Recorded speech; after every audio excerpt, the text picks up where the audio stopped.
Now for our story. In a hospital in Los Angeles, the long, anxious hours of waiting were over for Kit Meade and Paul Cromwell. At last, Lisa Fenner's child had been born. The child Lisa had anticipated with such joy, but which she had refused to see since its birth. At Dr. Gordon's suggestion, Paul had gone up to talk to Mrs. Fenner, to try to persuade her that she should see her child.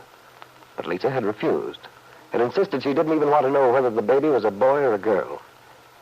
Now, outside on the steps of the hospital, Kit Meade starts down as a black limousine pulls around the curve in the driveway and stops in front. Paul Cromwell's chauffeur, Max, gets out to open the door as Kit comes up to him. Hello there, Max. Hello, Mrs. Meade. Well, it's all over. Mrs. Fenner had her baby. Yes, several hours ago. A little boy. Well, that's good. Won't you get in and sit down, Mrs. Meade? You must be tired waiting all this time. Thank you, Max. Will Mr. Cromwell be long? Perhaps I should pull up a little bit. No, he'll be right down, Max. He stopped in to see the doctor for a minute. I think you can park right here. So, Mrs. Fenner had a little boy. And that's excellent. Now perhaps things will be... Well, what, Max? Well, Mrs. Meade, I was going to say perhaps now things will get back to normal again. You sound very much relieved, Max. Have you been worried about Mrs. Fenner? No, it isn't that exactly. It's just that... But perhaps I shouldn't be talking to you like this. It's not my... It's all right, Max. We've known each other quite a long time, after all. You can speak frankly to me. Thank you, Mrs. Meade. To tell you the truth, I felt that this whole occasion has been rather unfortunate. Unfortunate? In what way, Max? Well, since you've given me permission to speak about my personal feelings, I must say, Mrs. Meade, that I've been a bit worried about Mr. Paul in the last few months, since Mrs. Fenner came. Not that I blame her for coming, of course, under the circumstances. Yes, it was a difficult time for her. Quite. But I only hope that Mr. Paul doesn't find himself in such a situation again. I wouldn't worry about it, Max. It's all worked out very nicely. Yes, I suppose so. But you never know. What do you mean, Max? Well, there's a saying in French, Mrs. Meade, that a woman is like a feather in the wind. You never can be sure what she'll do. That's a fine thing to say to me, Max. Remember, I'm a woman, too. Yes. But unfortunately, Mrs. Meade, women like you are rare, the exception. You're so self-sufficient. Yes, I suppose I am. But the other sort, the women that cling, they're, if you'll forgive me, the dangerous ones. They can't take care of themselves. That's why I can't avoid thinking it was a mistake for Mrs. Fenner ever to have had a child. She's so helpless. Perhaps so, Max. But I don't know if I'd say she shouldn't have had the baby. I saw it, Max. The nurse held them up for Paul and me to see. Oh, you can't help melting when you see them. Mrs. Meade, I must tell you, the way you can be so happy for Mrs. Fenner, so generous in your feeling for her child, I can't tell you how much I respect and admire you for it. Now, that's sweet of you, Max. But you see, I feel that I have every reason to be glad about Lisa Fenner's baby. Sorry to keep you waiting, Kit. All right, Max, we'll go straight back to Malibu. Thank you, Mr. Cromwell.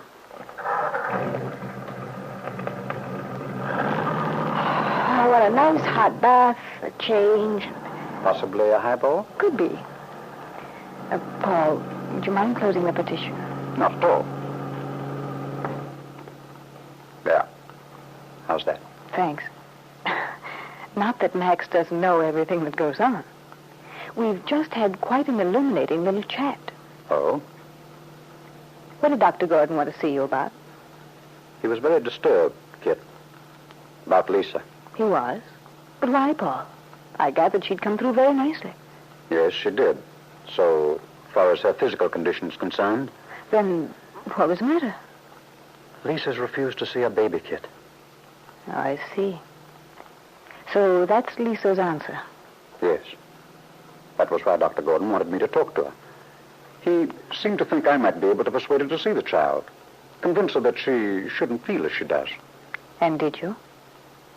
Were you successful, Paul? No, I wasn't. But I tried. Honestly, I did my very best to talk her out of it. You did. I thought I should, Kit. But, Paul, we've talked this thing over and over. You agreed it would be better for everyone, for Lisa and the baby as well as for ourselves. Yes, I knew I did, Kit. But when I saw Lisa lying there, she looked so helpless, so vulnerable. And I remembered how she'd looked forward to this baby. What a maternal feeling she seemed to have. Oh, really, Paul? Why can't you make up your mind once and for all? But it's so difficult, Kit, where human values and emotions are concerned. One can't be entirely cold-blooded. It's not a question of being cold-blooded. You simply make up your mind what's best, then follow through. Have the courage of your convictions. Oh, I suppose you're right. You usually are. But when I think of what the thought of motherhood's meant to Lisa, there's something about this whole arrangement that disturbs me. I don't like it. Oh, you're just being sentimental. After all, Lisa isn't a child. She made a decision in the full knowledge of what it meant. Apparently, she's decided to give me the child. I assume that was what she told you. Oh, yes. Definitely. And so now we know where we stand. By the way, I hope you seemed properly surprised when she told you her plan. Yes. Oh, yes, of course. I didn't let her know we discussed it. That would be too... Too cruel, Paul? Is that what you were going to say? Well, something of the sort. Oh, I know you must think me a fool, Kit, but where's Lisa thinking she must choose either to have her child, try to bring it up alone, which she feels wouldn't be fair to it, or give it up to you? Then she thinks she'll go away, back to Wakefield. And she and I... Well, if Lisa wants to assume you're going to marry her, that's not your fault. You've never told her you were in so many words? Perhaps not in so many words. But that's just quibbling, Kit. You know that as well as I do. You see, I've never told her I wasn't going to either. Look, Paul, what do you want to do? Do you want to go back out now? I'm fed up with all this argument, your constant shifting about. Let Lisa keep the child. I'll go back home and we'll consider the whole episode ended. You know I can't let that happen, Kit. You know the hope that something will work out for us is all that I'm thinking about. But I wish I felt more certainty. Could really believe it will happen. But, Paul, you know what my plans are. I'll go back to Wakefield, settle things there. And then what? Then I'll take the baby, and you and I, well, we'll work something out from there. Yes, you've told me all that. But I wish... Oh, if only you'd give me some definite word. A promise. Oh, but, Paul, that's silly. You know what I want. It's what you want. Don't you trust me? Of course I trust you, Kit. Well, I suppose, in a way, this is a better arrangement in any case. While you're gone, I can straighten out things with Lisa and take care of it in some way gracefully. There's nothing so graceful as a financial settlement. It's hardly something to joke about, Kit. It's the least I can do for Lisa. To give her security. Yes, of course. Well, I think we have everything settled now. Tomorrow I'll go in and see Lisa, and then... But she doesn't want to see you, Kit. She told me that just now. Oh? Still, I'm not surprised. It's natural for her to feel that way. In any event, I'll get in touch with my lawyer tomorrow. We'll arrange everything right away. Good. The sooner the better. And, Paul, I'm sorry if I was impatient with you. In the long run, it probably was better that you didn't try to influence Lisa. That the decision is entirely her own, to give up the child. You're quite sure she won't change her mind? Yes, Kit. I'm quite sure. Perhaps Paul Cromwell shouldn't speak with such assurance. Perhaps there was still a possibility that Kit Meade's careful planning might go amiss.